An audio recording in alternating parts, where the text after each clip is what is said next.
Space, where a horror franchise goes to die.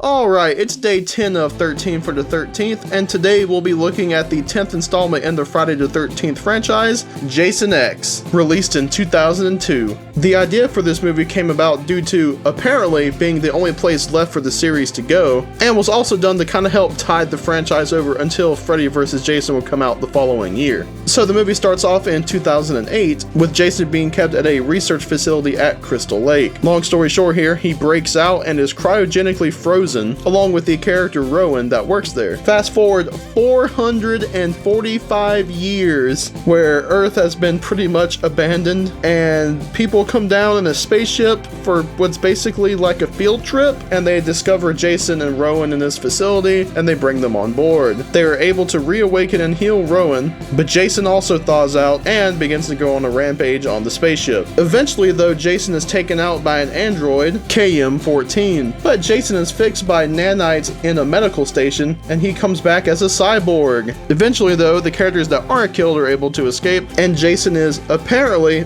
burned up in the atmosphere of Earth 2 with his charred mask landing in and sinking to the bottom of a lake. So despite being set in space, it's still a pretty simple story, kind of a typical Friday the 13th type thing. So getting to characters, Jason is once again, and for the last time in movies, played by Kane Hodder, and as usual, he's great in this movie. Jason's, I guess you could say, standard look in this, it's not bad. The biggest thing for me is I'm not a fan of the hair. Just something about it, I just feel like it doesn't look right. I'm not really sure, but I feel like hair looks a little weird on Jason anyway, but this one in particular just seems a little off. Otherwise though, he's got tattered clothes. His skin is kind of back to normal, I guess, which is also a tad weird, but that doesn't really bother me. Also, even though it's different, I actually really like Jason's mask in this movie. Just the more like angular lines on it, I think is pretty cool. Just something about it I dig. But the biggest thing is, of course, when he gets upgraded into a cyborg, Uber Jason as he is called.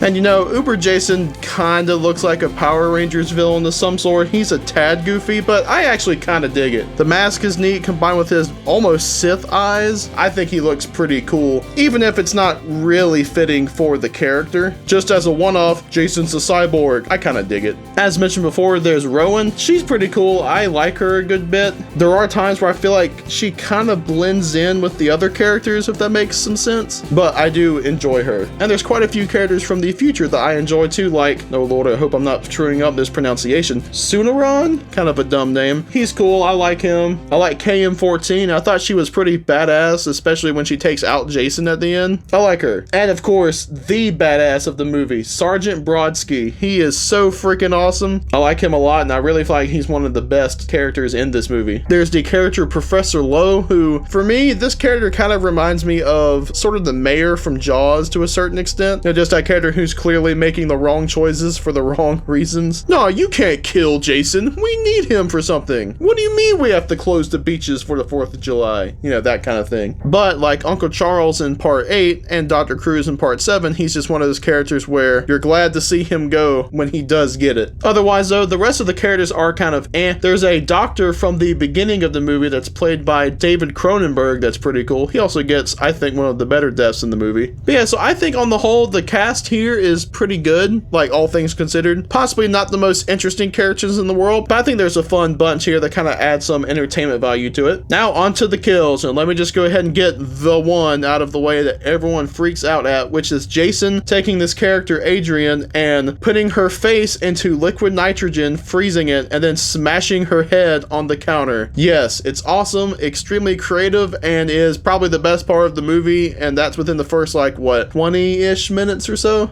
30 minutes, something like that. And as mentioned earlier, David Cronenberg's character gets a pretty cool death where Jason just chucks this big ass, I'm not sure what it is exactly, I'm gonna say a spear, just this big ass spear right through him, and it's pretty cool because you don't really see him throw stuff like that too often, and that part was pretty cool. There's also a death where there's this giant screw thing that Jason drops a guy on, and he starts spinning around on the thing as it impels him even more. That's pretty good, also combined with the joke of he's screwed. I enjoyed that. Jason also cuts a guy in half when we see him crawling around. That's pretty nuts. And also, Jason's apparent death is pretty gnarly, loses an arm and a leg and has his head blown up. Otherwise though, off the top of my head, not too much stands out, although there is one death that kind of made me wince. It was just a simple neck snap, but like, man, just the crack noise of it really got to me, and that usually doesn't happen with those kind of deaths. And now we get to the legacy of this movie, and this one is usually mocked for its kind of ridiculous idea. I mean, there's no way around it. It is pretty ridiculous. Jason in space on a spaceship? What? And it takes a bit more of a sci-fi kind of approach to Jason, kind of talking about how he has special regenerative properties since he can't die and how that needs to be looked at. And of course, being turned into a cyborg at the end, and just in general, the whole thing of him being in space, which I find kind of neat. It's not really a fit for the series, but you know, I don't mind it. And this is where I bring up what I mentioned in my Jason Goes to Hell review, where I don't mind things different in a series as long as it still fits within the series. Like, yes, Jason being in space is ridiculous, and on the surface level, it doesn't really fit the series, but it's still a kind of typical Friday the 13th movie of Jason taking out these people one by one, stalking them. And Jason is played straight throughout the movie. You know, he's not really joked about a whole lot, and it's just Jason doing his thing, compared to Jason Goes to Hell, which turned it into a weird demonic possession type movie and tried to change up some lore and the character of Jason in the process, while also just not feeling like a Friday the 13th movie in general. Whereas again, while the concept is dumb, this does feel like a Friday the 13th movie in space, for better or worse. And you know, getting down to it, I'm not gonna say this is a good movie at all, because it's really not. But when I hear people say it's the worst of the series, I disagree. And honestly, it's kind of a good bit of fun. This to me is a good example of a so bad it's good kind of movie. Whereas for me, Jason Takes Manhattan utterly failed at it. It's definitely on the lower end of the Friday the 13th franchise, but it's far from the worst one, even if the idea on paper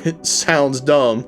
So yes, that has been Jason X. I do think this movie is a little overhated, just because watching it, I'm like, yeah, this is dumb, but I'm not having a bad time with it. And for me, that's about all I can really ask for with this series and movies like this. But that'll wrap it up for day 10 of 13 for the 13th. Tomorrow, we'll be looking at the big crossover movie, Freddy vs. Jason, and I am pretty excited to talk about that one. And we're almost done with the 13 for the 13th. We're getting there, almost done with this series. So as always, a big thanks to everyone for watching, and have a good one.